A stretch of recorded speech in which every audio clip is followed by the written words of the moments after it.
Сәлем достар. Үй жағдайында дайындалатын, миксерді қажет етпейтін, өте жұмсақ, өте дәмді болып шығатын пирогымызды дайындаймыз. Оған керек заттарымызды дайындап аламыз. Кейін 3 дана жұмыртқамызды құрғақ ыдысымызға салып араластырып аламыз. Оның үстінен бір разрыхлительді салып, және де жарты шай қасық содамызды салып, жақсылап араластырып аламыз. Және оның жақсылап іртігі кеткенше араластырамыз.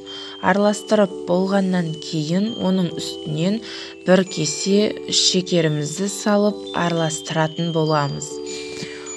Шекеріміз ерігенше араластырамыз. Шекеріміз еріп араласып болғаннан кейін үстінен бір кесе айранымызды салып құйып араластырып аламыз. Оны араластырып болғаннан кейін жарты кесе сұйық майымызды құйып араластырып аламыз.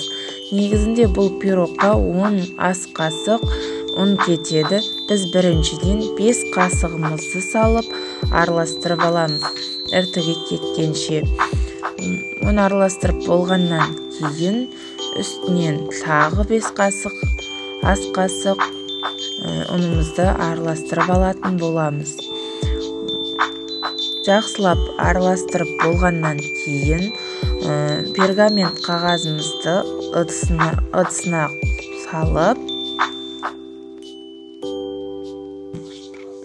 қызып тұрған 180 градуста қызып тұрған пешімізге саламыз.